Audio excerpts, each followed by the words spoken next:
How does animation work? You may have heard, maybe from me, or you already know, that animation is nothing more than a sequence of frames being placed one after the other, creating the optical illusion that there is movement. So, animation is an illusion, an optical illusion, created by many frames, alright? I'm gonna talk later about frames, the frame case, and everything. But I want to tell you something. You probably know how cinema works. How does it work?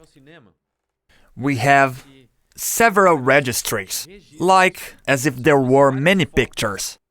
Then, when put into a projector, back then, nowadays, it is all digital. This sequence of images, which are nothing more than these frames, create this illusion of movement, right? But did you know that, way before cinema existed, artists already represented animation, that is, the art of bringing life to drawings and objects, way before cinema. Back in the prehistoric age, there were registers. I'm gonna show you an image from this animal, which is known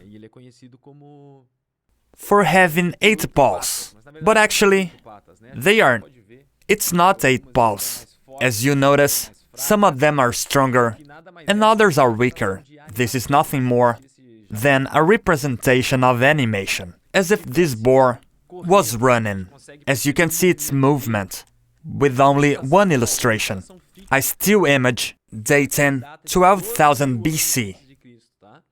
So, back then, there were artists animating, representing animation through drawings. That's already existed. Actually, we can say that cinema exists because the concept of animation had existed before. And another thing that there were registries are those pictures. Not pictures, but those Greek vases, with the athletes running, representing this movement. Let me show you an example. These are ancient Greek vases, where the running athletes shown this feeling of movement, this animation, in a still picture. Take a look. We can clearly see the movement of the Greek athletes. And then, there are a few theories about how we notice animation. How was it possible to make that still images be turned into movies, and be turned into animations too, which is what we're gonna do here. But since the traditional, frame by frame, until nowadays with CG, then I must say that there are 2 theories. One is from Joseph Plateau, from 19th century. He created the theory of retinal persistence, that I'm gonna sum up saying that we have the capacity of capturing images during intervals too.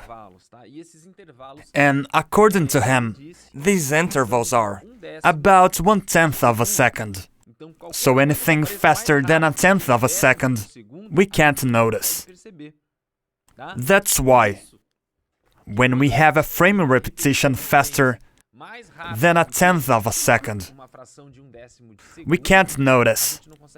And then we ended up understanding that as a movement, alright? And then psychologists and neurologists today attribute this optical illusion to the PHI effect, which in short means that our brain automatically identifies changes in shape and movement. And why is that? We do that instinctively since the prehistoric age, where people needed to hunt. When an animal was seen, And when it changed the form of movement, the hunters had to understand where it was gonna move to be able to catch it, to shoot an arrow or whatever. So this is the PHI effect, alright? But no matter the theory, the fact is that, yes, our brain can be tricked with a sequence of frames to generate movement. And Plateau was also the creator of this thing here, called phenakistoscope, back in the 9th centuries. This one in 1893, to be more precise. I'm gonna play it so you can see. As you see here, there are many images. They are still, but when put into motion, it's gonna create an animation. Check it out. They are dancing. So, this movement is what we look to simulate into the animations.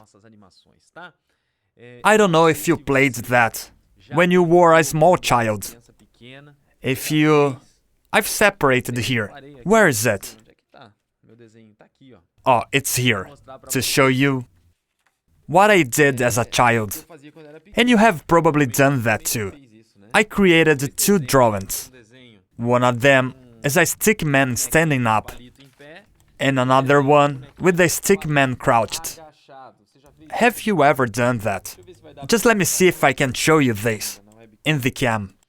Just let me get a pencil here. Just to create this movement. So that's what we have here. Check it out.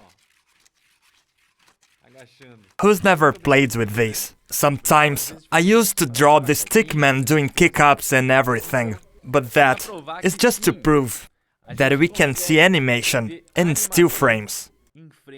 You can do it there as well, if you want to. There's another thing that I used to do called flipbook, which is when you take a lot of paper and draw a ball or something, turn the page, draw it a bit to the side, and keep drawing. Then, when you turn on the pages, you can see the movement. That's really cool to play with. If you've never done it, at least you can try it now. Let's go to the next class.